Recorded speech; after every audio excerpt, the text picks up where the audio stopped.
Hello aspirants और आपका स्वागत है।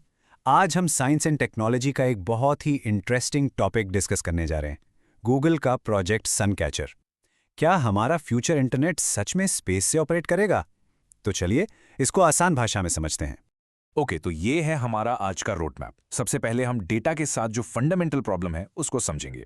फिर हम देखेंगे कि गूगल का सन कैचर इसे कैसे सॉल्व करने की कोशिश कर रहा है। उसके बाद हम इसकी टेक्नोलॉजी को ब्रेक डाउन करेंगे, आगे आने वाले चैलेंजेस को देखेंगे और सबसे इंपॉर्टेंट आपके एग्जाम्स के लिए जो की टेकअवेज हैं उन्हें कवर करेंगे। तो आते हैं हमारे पहले सेक्शन पर, द प्रॉब्लम विद डेटा।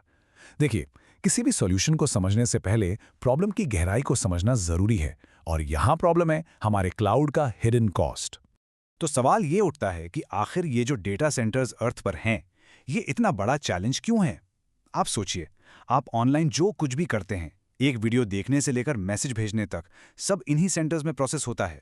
लेकिन इसकी असली कीमत क्या है? ये जो बड़े बड़े डेटा सेंटर्स हैं, ये हमारे इंटरनेट की बैकबोन हैं और रीढ़ की हड्डी है।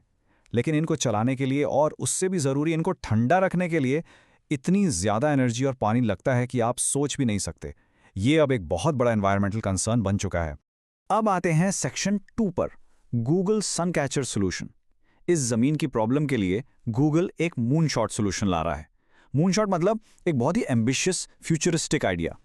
तो आखिर ये प्रोजेक्ट सनकैचर है क्या? ये एक रिसर्च इनिशिएटिव है जिसका एक सिंपल पर बहुत बड़ा गोल है, एआई डेटा सेंटर्स को स्पेस में बनाना।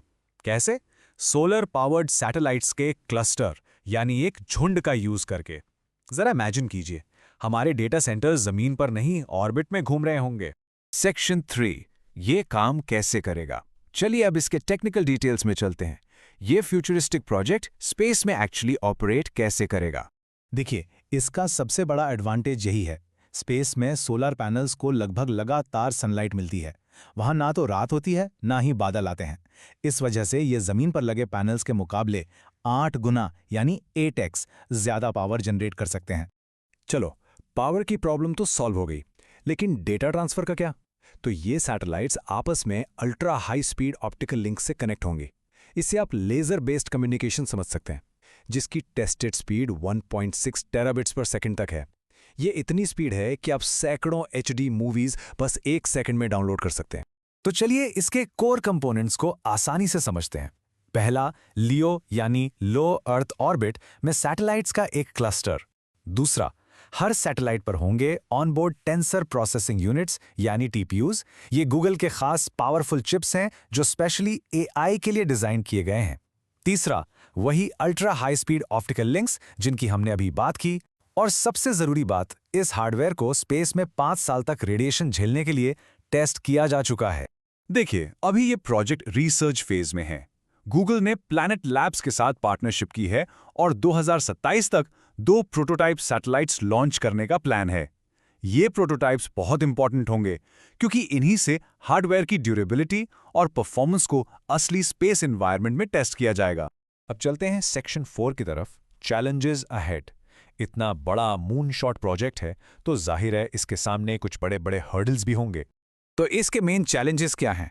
पहला है थर्मल कंट्रोल यानी स्पेस के वैक्यूम में हीट को मैनेज करना। फिर है रेडिएशन रिलायबिलिटी यानी इलेक्ट्रॉनिक्स को लंबे समय तक रेडिएशन से बचाना। चलती हुई सैटेलाइट्स के बीच टेराबिट पर सेकंड कम्युनिकेशन मेंटेन करना एक और चैलेंज है। फिर आता है प्रिसाइज स्टेशन कीपिंग, मतलब सैटेलाइट्स को उनकी परफेक्ट ऑर्बिटल पोजीशन में बनाए रखना। और आखिर में लॉन्च कॉस्ट, जिसको कम करना ही होगा ताकि ये प्रोजेक्ट फाइनेंशियली पॉसिबल हो सके।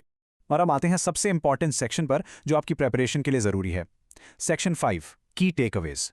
इस पूरी डिस्कशन से आपको कौन से एसेंशियल पॉइंट्स नोट करने हैं? चलिए इन की पॉइंट्स को समराइज करते हैं। पहला, याद रखिए प्रोजेक्ट सनकैचर गूगल का space based AI data centre initiative है।